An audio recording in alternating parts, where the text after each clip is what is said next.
What is going on, ladies and gentlemen? It's Kevin with Optimized Essentials, and in today's video I'm going to be sharing with you part 6, the last part of achieving optimum health, and that is how to optimize your breathing, how to fix shallow breathing, shortness of breath, chest breathing, right? Hyperventilation, because all of these symptoms of dysfunctional breathing, or all these names for dysfunctional breathing and breathing disorders, often lead to feelings of overwhelmment, anxiety, tightness in the chest, tightness in the body, tension in the body. And if you're not able to breathe deep into every aspect of your being, every cell in your body is not going to function properly, because breathing is the most important function of the human body, right? If you don't breathe for more than a few minutes, you'll die. Even drinking water is subservient or below the function of air. So when you aren't getting quality oxygen and when you're not breathing correctly, your body will feel like it's constantly in stress. It's going to trigger that stress response, that fight or flight mode that pumps out cortisol, stress hormones like adrenaline, right? That will cause you to have that subtle tightness in the background, and you can't seem to just let go and drop loose. Your shoulders are always elevated. Why?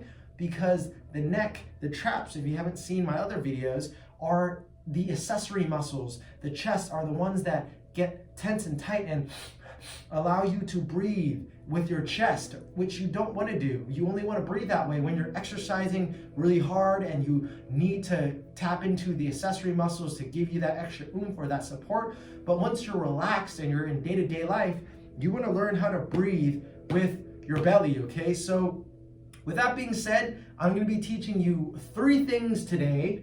Number 1, how to breathe with your belly. And then number 2, how to release your abdominal fascia and maybe even the pecs, so that you can allow your belly to breathe again, okay? Because what ends up happening is your upper abdominals, your abdominal fascia, if it gets excessively tight, that's going to constrict your diaphragm from properly doing its job, which is being the primary muscle in respiration, okay? And then finally, I'm going to teach you how to use a foam roller, or how to breathe with your foam roller, so that you can properly oxygenate your body, so that you can feel at peace, get rid of your anxiety, your feelings of overwhelmment. Because oftentimes, if I personally feel too overloaded, like there's too much to do, there's too many things that I need my attention, and I can't get anything done, I just sit there and I just close my eyes and I breathe and I feel within my body, so that I can center myself, ground myself,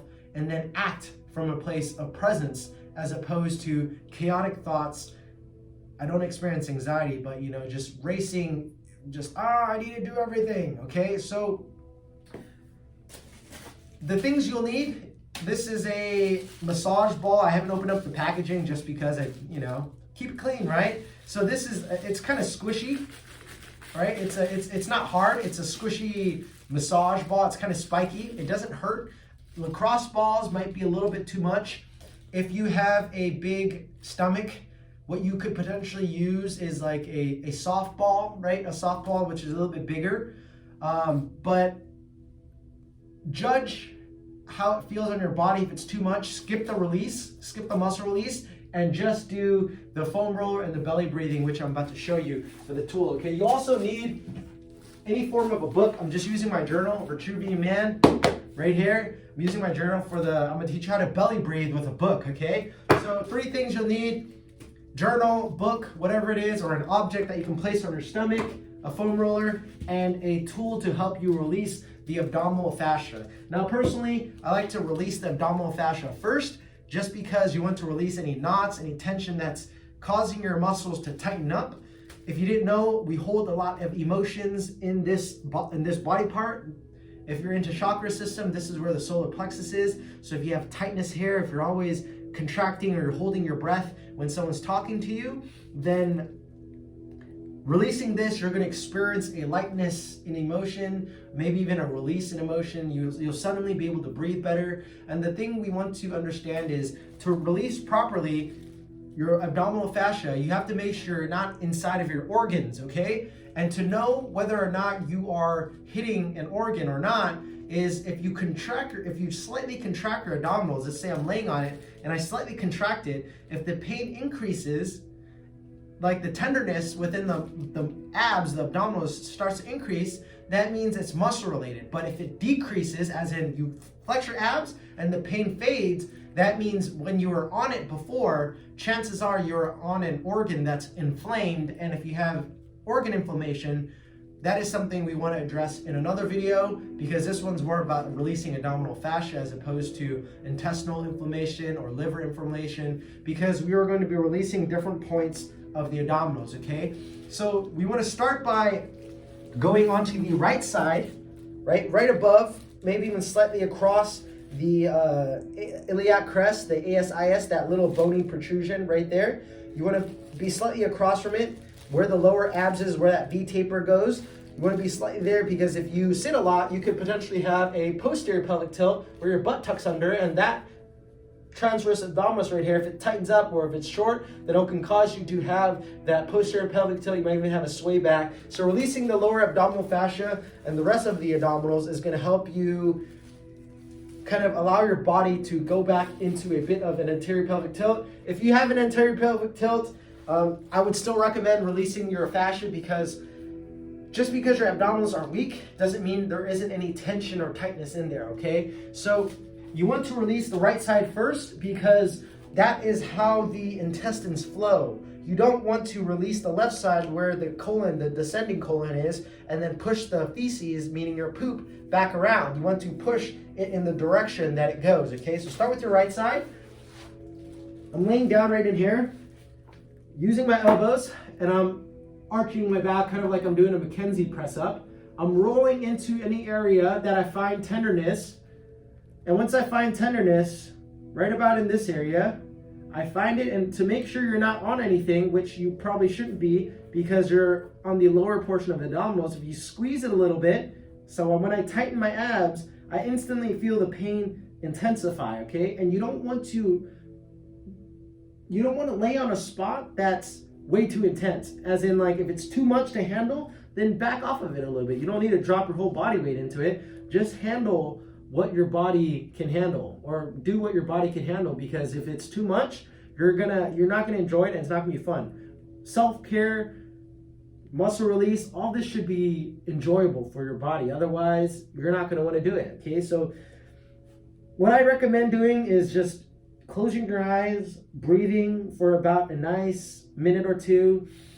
And when you breathe, do your best to breathe into your belly, okay? So push your belly into the ground or push it into the ball, okay? So what I like to do is I'm actively pressing my belly in, and I'm also gently contracting my abs at the same time. So it's a push into the ball, and it's a gentle contraction of the abdominals so that I can find the muscle fascia, and just really, really get in there, okay? So for the sake of this video and not going over too much time, I'm going to roll up a little bit higher, but I want you to stay on these spots for as long as you possibly can, or feels like it's comfortable for you. So now I'm going slightly up higher, slightly below my rib cage, the lower portion, like where the liver is, like in the oblique region, right below. I'll show you right here. So I move from lower abdominals, my rib cage is right in here, that rib comes like that. I'm slightly below it in here, rolling in that area, because that's where the diaphragm underneath the rib cage is. And if you're getting that spot correctly, you should feel it a good amount, okay? So this one, I like to open up my hands a little bit and just wiggle that ball into that area and breathe. So this is where your liver is, so you want to be careful of pressing too hard. Again, to know whether or not that it is your organ or it is your abdominal fascia, what you can do is you can gently contract, and when I contract, I feel the muscle, it gets a little bit more intense. So I know that my muscle there is a bit tight. There's some tension there. So I want to hold this. I can lean in here. I can just breathe.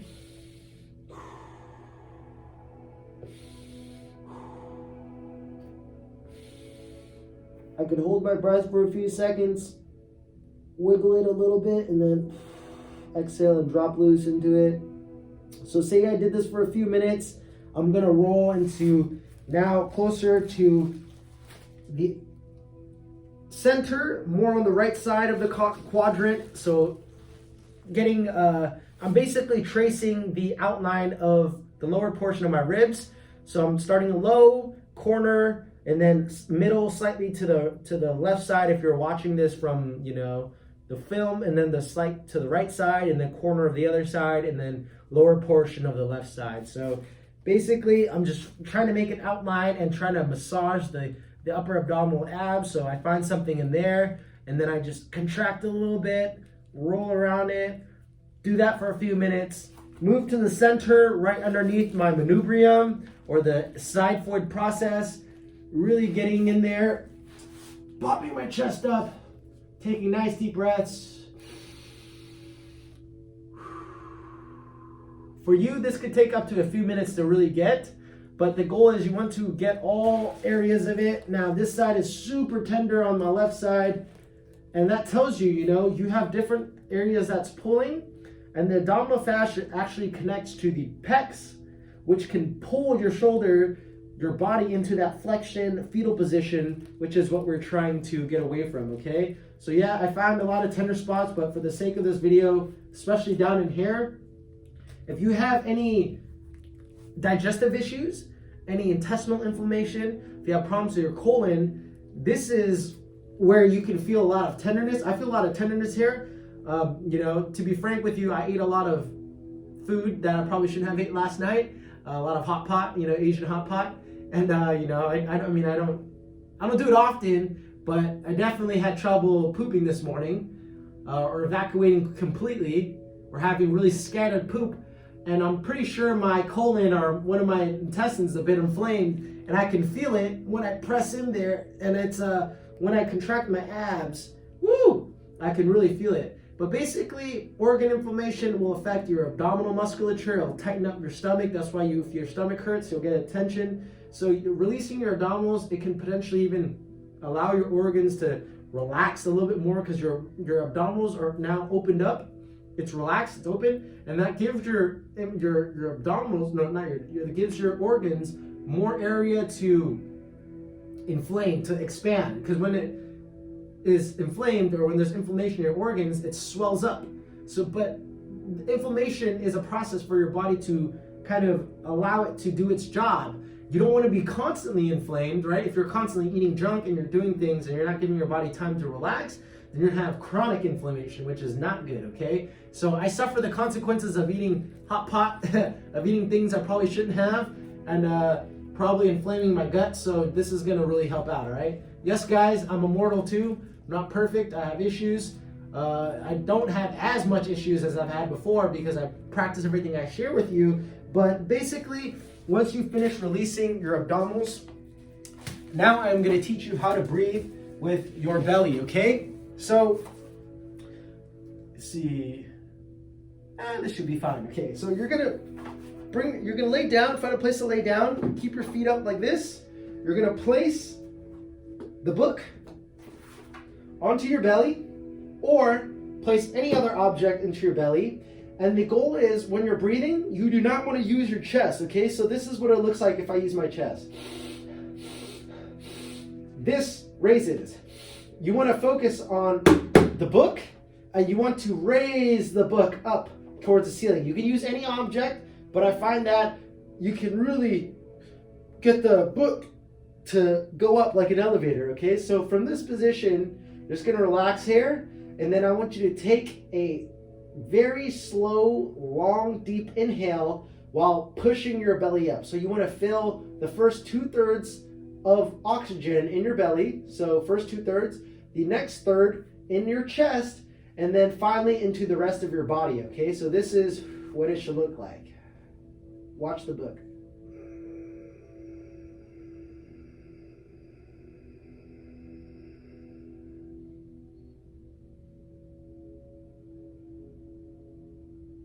You can hold it for a few seconds.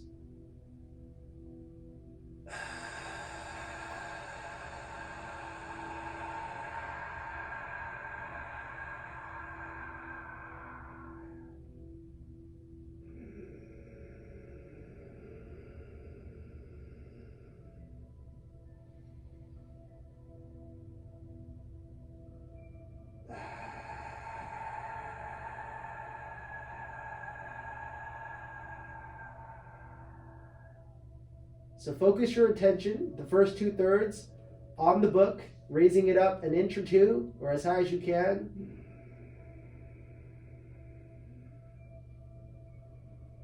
You might even feel your anus contract a little bit, which, you know, incorporates your pelvic floor muscles, and then filling the rest of your lungs. Don't try to use too much of your neck, just allow it naturally.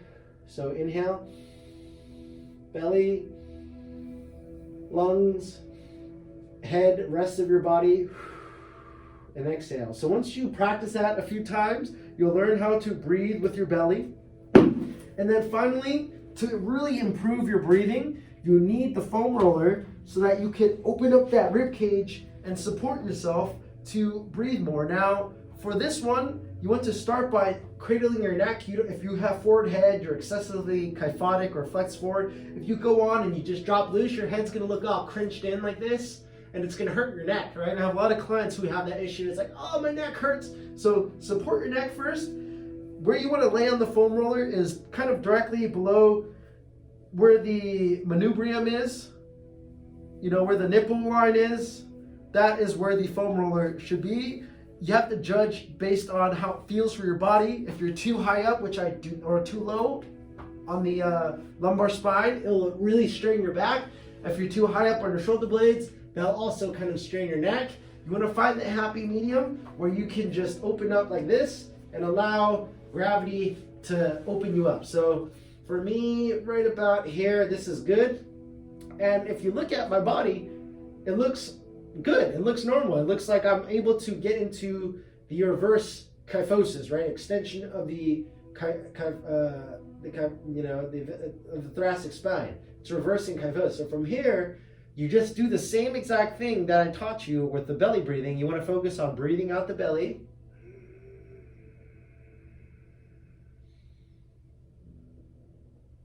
Feel the rest up into your chest and the rest of your body, and then exhale completely, okay? And then when you feel comfortable, you can let your arms expand, and you just want to lay here for the next 2 to 3 minutes, just breathing, sending good thoughts into your mind, and just relaxing, and as deep, long, slow breaths that you can for the next 2 to 3 minutes until it feels good for you, and then slowly get up and wrap things up. So, guys, that was the last part of the 6 in achieving optimum health. You need to have all 6, because if any one of these you get wrong or do not optimize fully, it is going to affect each and every part of the link, all right? So what were the 6 foundations if you don't remember? 1, the very first thing, the easiest thing to do is to drink more water, properly hydrate yourself. Number 2 is to eat quality food, complete nutritional profile. Just these 2 alone, combined with number 3, getting enough sleep, you are gonna see the biggest changes in your life, guaranteed, okay? And then number 4, how much movement are you getting? Are you moving your body enough? And then number 5, are you thinking correctly? Are you using your thoughts correctly, right? And then number 6, which is breathing. Are you breathing into your body? If you get these 6 things, your health will be golden, okay? So that's it for today's video. I hope this has taught you how to breathe properly, how to optimize your breathing, how to fix your anxiety, your shallowness of breath, your hyperventilation, tightness in your chest. If it has, make sure you give this video a thumbs up, share it with a friend, leave me a question down below if you have any questions, and also stay subscribed if you have not, because I have a lot of videos, so make sure you hit the notifications, and I will see you in the next one. Peace.